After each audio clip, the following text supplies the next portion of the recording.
Thank you, listeners, for joining us for Elko Live today. This edition of our radio show is recorded just in advance of this afternoon's regular Elko County meeting. That begins at 1:30. And today we have in studio our Elko County manager, Amanda Osborne, is here to give us an overview of what's on the agenda today and then to go over some of these other outstanding issues. And Amanda, welcome. Thank you for being on the radio show today. We appreciate your time. Hi, Lori. Thank you so much for having me. So the first thing we're going to go over is the onset of the Mormon Cricket control. This is an aspect of county government that you probably never thought that you'd be getting into when you started your career. Yeah, it was actually quite a surprise and definitely a challenge in the first couple of years. I think, unfortunately, now that we've kind of got things figured out, that's probably just in time for them to cycle out and go away for a little while. But there's been a lot of work done in the off season as far as working with both the Nevada Department of Agriculture as well as with BLM and other federal agencies. There's a lot of steps that we need to go through to ensure we have all of the approvals to be able to collaborate to treat public lands, and obviously there are some private land considerations. But really, we're at a point where we're signing our MOUs, which is our Memorandum of Understanding, and I feel like we are in a better position this year than any other year that we've been in to really mitigate the nuisance, for lack of a better term, the nuisance of the Mormon crickets, especially in our populated areas, and it would be ideal to be able to treat those in the unpopulated areas to prevent them from getting into the more populated areas. So, yeah, it's pretty exciting. We've also done a couple of other things. Last year we did get approval to hire a temporary person to help us treat our areas, especially our county right-of-ways. We were able to get approval for that again this year, and then in addition we've seen through the last couple of meetings and earlier on this year, we were working to create a weed and pest district to help with pest abatement, and we're taking a little different course of action at this point. So we're actually going to bring that in-house and be managing those efforts and that operation directly through the county instead of through a separate district.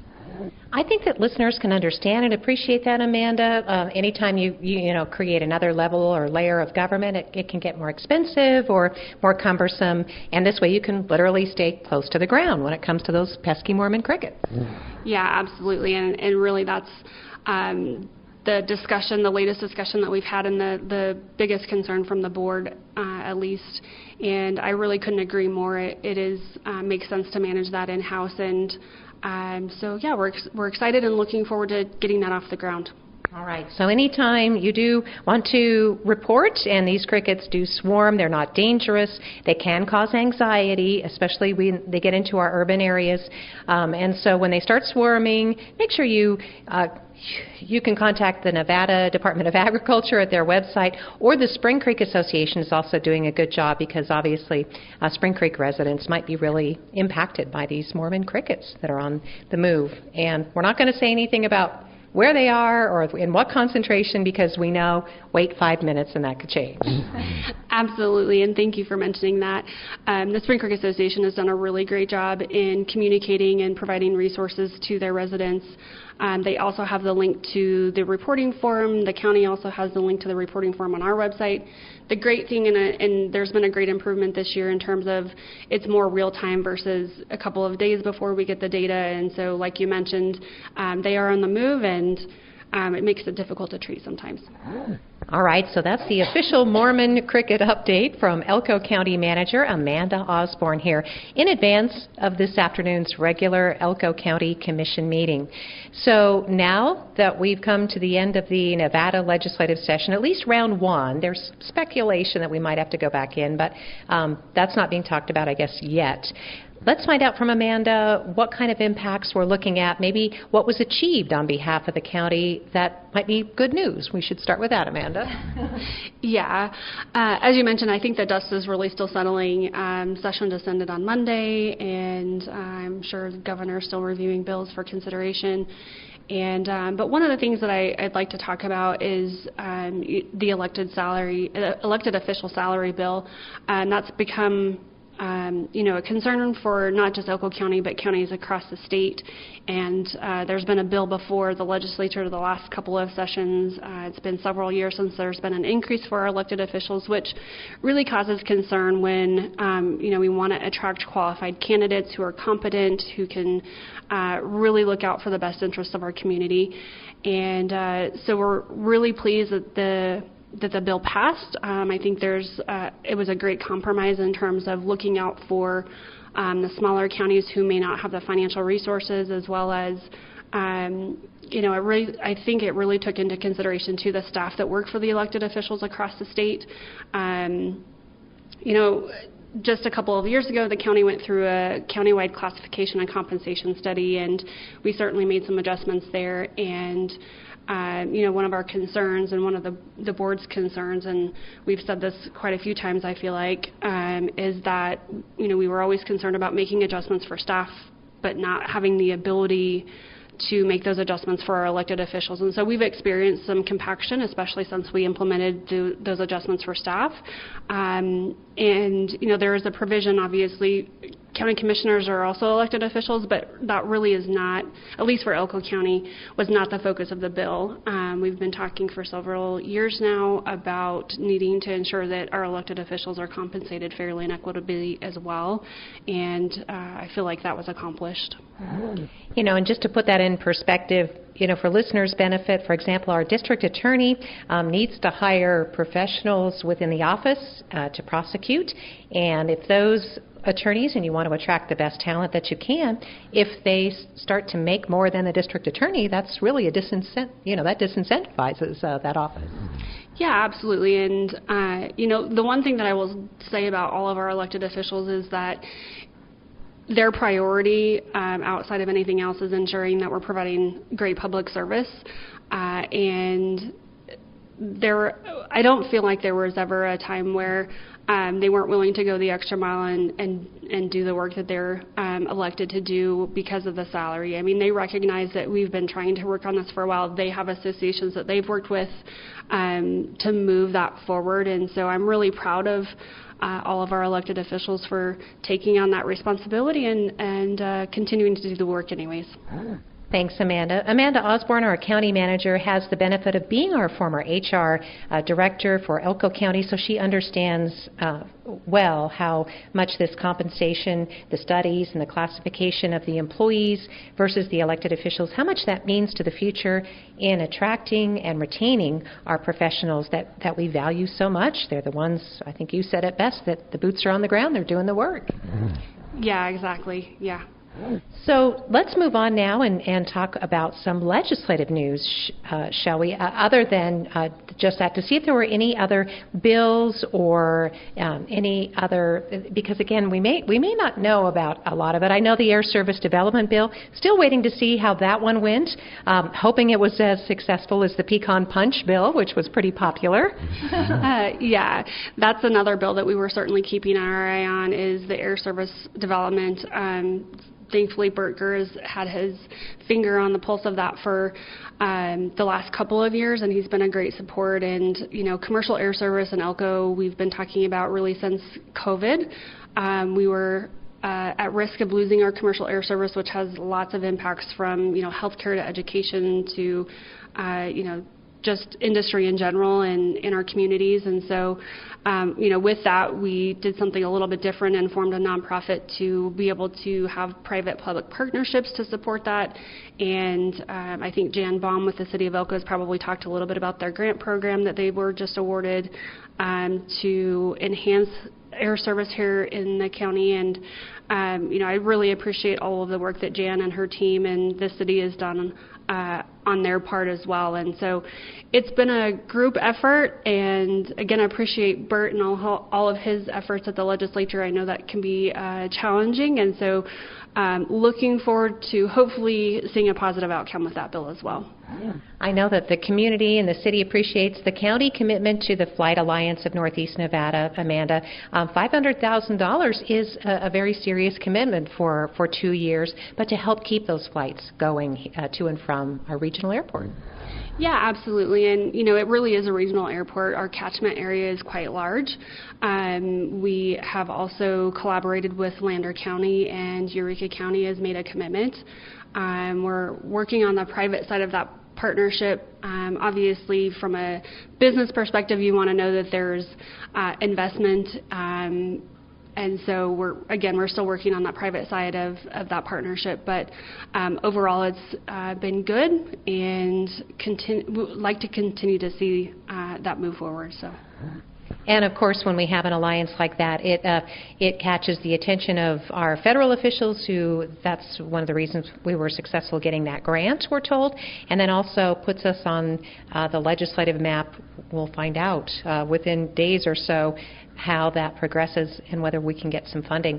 And so then on to local finances, Amanda. There are concerns locally, not just from the county, but certainly the city of Elko. In fact, all municipalities and counties around Nevada are experiencing a decline in incoming revenue, not from property taxes per se, but from the sales and use taxes, right, Amanda? Mm-hmm. Yeah, absolutely.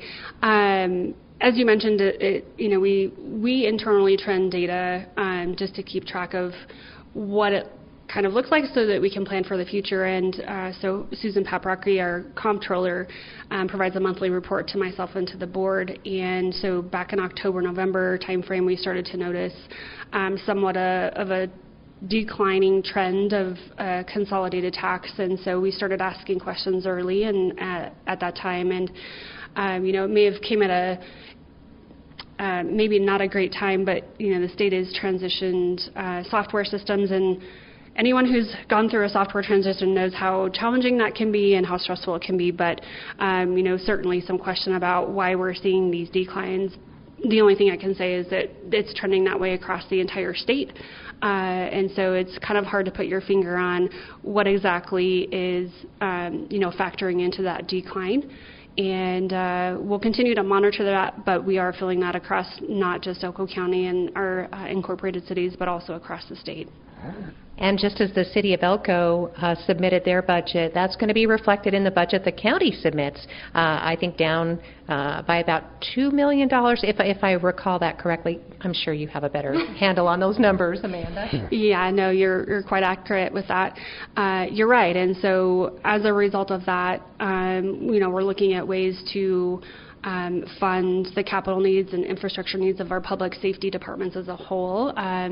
We've had the infrastructure tax now in place since 2016, and that has primarily been split between the fire district and roads, and we're looking to change that up just a little bit to take the portion that we've historically dedicated only to the fire district and looking at our public safety needs as a whole. Right out of the gate, I don't really envision that impacting the fire district too awful much, but I do think it's incumbent upon our elected officials to look at the county as a whole and ensure that we have well-equipped police vehicles on the road, make sure our ambulances are up to par, and the equipment that goes on those vehicles is safe to operate, and all of those things. And so we are looking to change up that infrastructure tax funding a little bit, which you'll see on the agenda today, and there will be another public hearing coming up probably in July on that. And there's a plan that goes along with that as well, so that the public understands where we're spending those dollars. And so there's a little bit of change coming, but I think it's necessary at this point. And Amanda, it's not an increase in tax. You're shifting resources. You want to make sure that's clear, right? Yes, that's absolutely true. So there is not an increase in tax. It is really just reallocating those resources. So the taxpayer itself or the consumer won't see any increase. All right. So obviously more to come on that, whether or not shifting resources might help to build some of the capital projects that the county's been desperately trying to save for. I think that the county understands the situation the school district was in. You can't accrue the money fast enough to pay for some of these building projects that are now, to build the school is $100 million, we understand. Yeah, it's mind-blowing to think of that number. I just can't even imagine. So you're right, and you know, we have talked for a long time about the county's capital needs. You know, one of the priorities that has been identified in the last couple of years is an expansion for the jail, which would include a medical and mental health wing. Really, since COVID, we've seen a change in the individuals that are being housed in that facility, and the needs of the medical needs and the mental health needs of those individuals changing. And so yeah, it was an expansion that was planned long ago. Back in 2013 we did our phase 2, and so phase 3 was planned out. Our needs have changed since then, but we're currently in the consulting process right now, going through our needs assessment, project estimation, things like that. But I am sure that our original estimate will probably be exceeded, as you mentioned. Just the cost of materials and labor is increased significantly, as any business owner would know. Right, and of course cities and counties have the burden of, and nobody's saying anything against unions, but there is a prevailing wage issue, and that is an especially heavy burden for rural communities, and that's just a reality.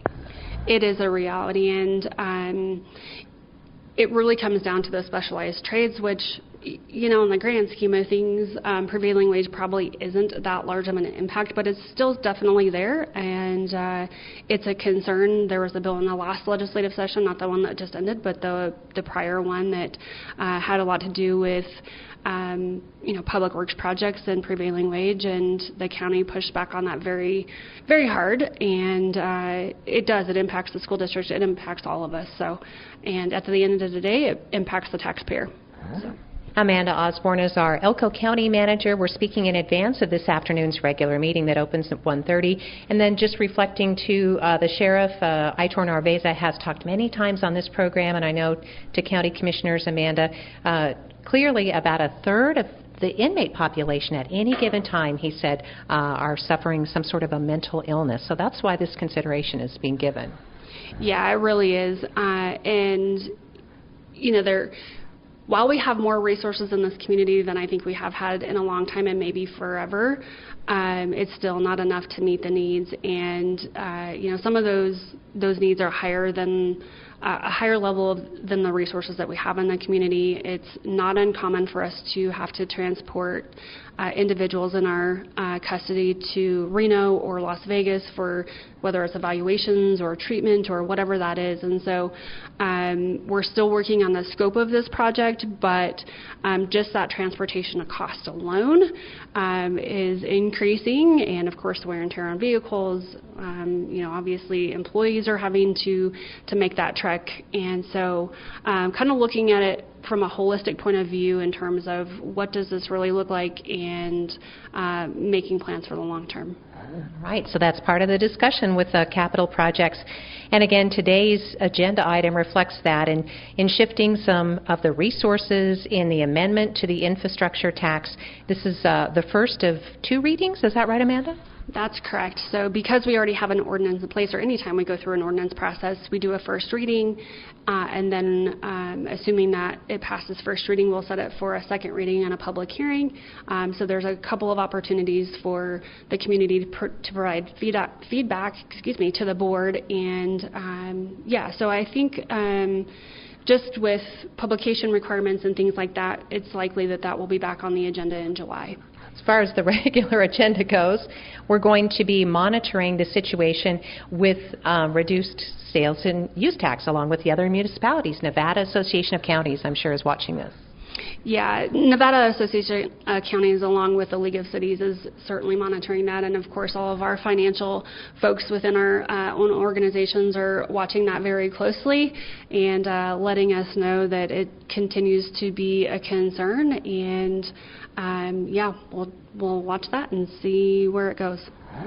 So were there any big considerations in the budget, I guess, while we have you, anything that people will notice a difference either in the services they receive or maybe some capital projects that had to be delayed because of this? Not necessarily, and again, that goes back to the moving around of, not moving around, but reallocating of resources.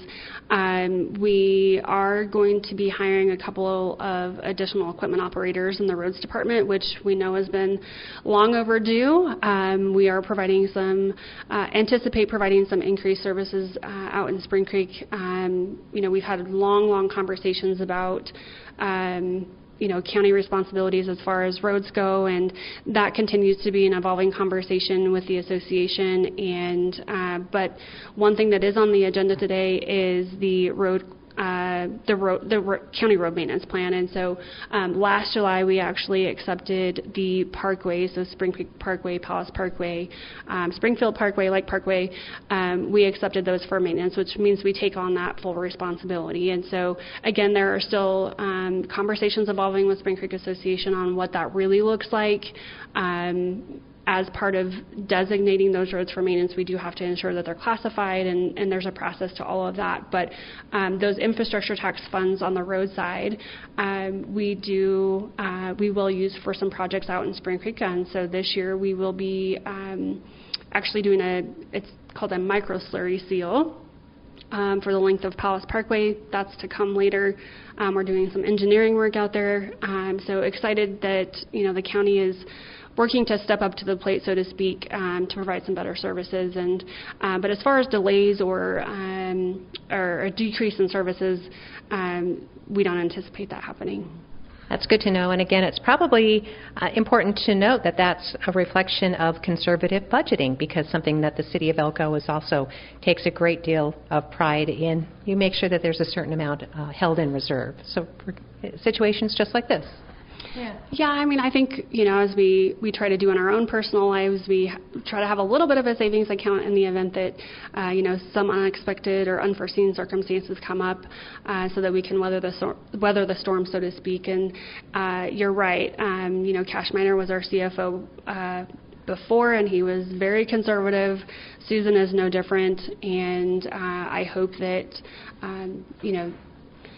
I hope that people can appreciate that. I can understand where maybe they wouldn't, but we're definitely in a better position because of it. Thank you, Amanda. There is an issue on the agenda, again, just like the city of Elko, just like private property owners, people's personal expenses, the cost of insurance has gone up, and the county has realized, I think you were mentioning about an 11% increase. That will be addressed during this afternoon's county meeting. Yeah, so we do have our insurance renewal on the agenda for consideration today, and as you mentioned, we will see about an 11% increase in that. But if you think about it in the perspective from your personal life, anytime you replace a vehicle, or you purchase a new home, or you do any work to that, that value increases, or you have new value, and so it does cost a little more to insure. And so that's really what we're looking at, is kind of along the lines with the infrastructure tax. We've worked really hard to replace equipment and upgrade facilities and infrastructure, and along with those upgrades is obviously an increase in value, and so it does cost more to insure. And just so listeners are aware, this isn't the health insurance, this is the Nevada Public Insurance Pool for liability and property insurance coverage.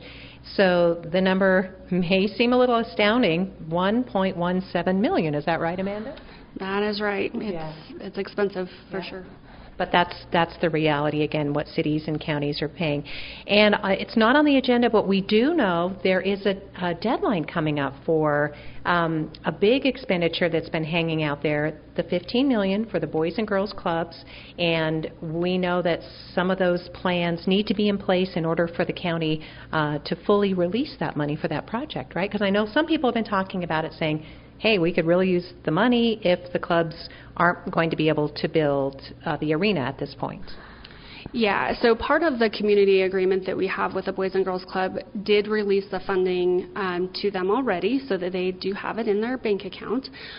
There are certain parameters and milestones that need to be reached, and so we are coming up on one of those. One of those is securing the property and appropriate zone change if that's necessary.